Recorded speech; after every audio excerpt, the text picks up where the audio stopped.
Iran kan sudah menyampaikan bahwa sudah selesai serangan ke Israel atas tindakan Israel yang dianggap melanggar hukum internasional. Lalu kemudian Iran sudah menggunakan hak untuk membela diri. Nah, sekarang Israel apakah akan membuat serangan balasan atau dia tidak, gitu kan? Pemimpin-pemimpin dunia, presiden, kepala negara, presiden Prancis, dan kemudian juga presiden Joe Biden minta supaya Israel tidak melakukan serangan. Tidak membalas ya. Tidak membalas. Kalaupun katanya Joe Biden, Israel mau membalas, Amerika Serikat nggak ikut-ikutan. Ya, karena bagi Amerika Serikat ini situasi yang menjadi awkward gitu ya, menjadi kikuk gitu. Karena apa? Di satu sisi mereka menjadi hakim dunia yang bisa menentukan yang mana yang benar, mana yang salah. Tiba-tiba di sisi lain, karena ada lobby-lobby harus membela Israel. Kan nggak bisa.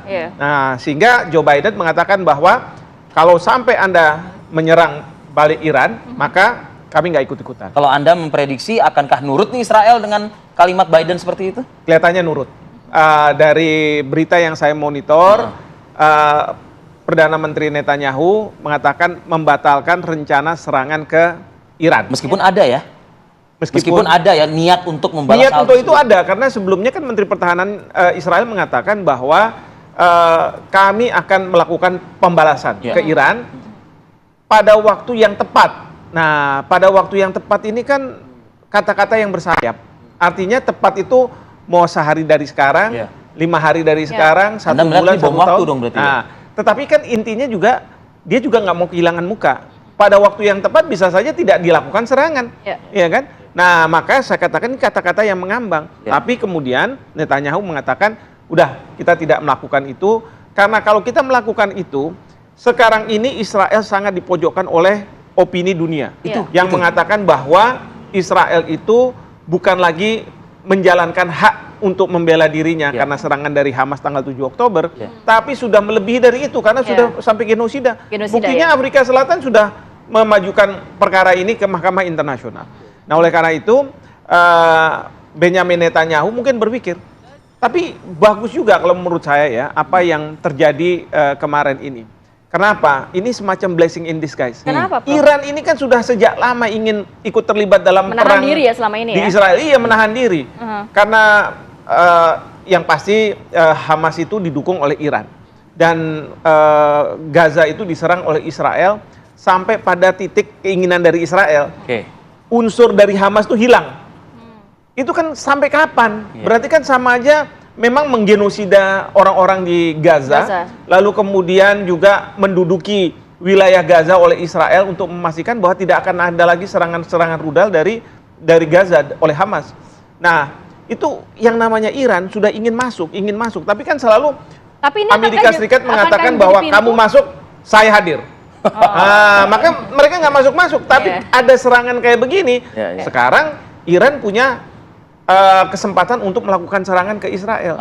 Nah, sekarang pertanyaan yang paling besar itu adalah apakah Israel akan menghentikan serangan ke Gaza? Itu dia. Ini sekarang kan sedang dibahas tentang proposal perjanjian perdamaian gencatan senjata, ya, yang dipropos oleh Israel ke Hamas. Hamas kelihatannya masih menolak, masih ini dan lain sebagainya. Ini yang sedang dibahas lah, kira-kira seperti itu. Baik. Saya ke Mas Anan. Mas Anan, sebelum kita mungkin mendengarkan apa mungkin bisa disampaikan oleh Mas Anan, coba Mas Anan bantu dulu nih Mas, di Al Jazeera saat ini pemberitaan sepertinya kalau saya memantau dari malam pagi masih terkait juga ya dengan serangan Iran ke Israel yang terjadi beberapa hari lalu ini. Silakan mungkin Mas Anan.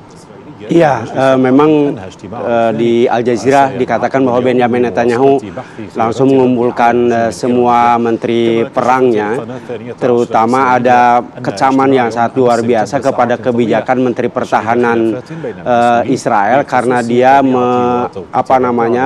semacam mengurangi serangan di wilayah tepi barat.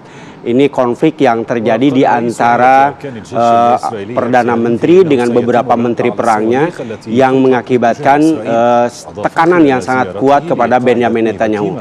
Kemudian selanjutnya juga diberitakan bahwa apa yang akan dilakukan oleh tentara Israel atau militer Israel terhadap apa yang dilakukan oleh Iran. Dikatakan bahwa mereka semacam yang dilakukan oleh Iran itu merupakan sebuah harus melakukan semacam tata ulang strategi militer Israel terhadap apa yang sudah dilakukan oleh Iran, karena ini ancaman yang bisa kita katakan ancaman yang sangat lama tetapi sekarang sudah menjadi kenyataan. Maka kami sebagai pasukan udara, sebagai kekuatan udara menginginkan agar ada semacam pembaruan dan penambahan senjata yang lebih kuat bagi Israel untuk melindungi Israel dari serangan udara Iran, dalam hal ini sebagai ancaman utama yang selama ini sangat ditakuti. Baik, kita lanjut nanti ya Mas Anan ya, juga dengan analisanya apakah akan ada serangan lanjutan, serangan balik begitu ya dari Israel, dari pemberitaan dalam beberapa waktu 1-2 hari terakhir ini. Usai jeda pada berikut kami akan kembali.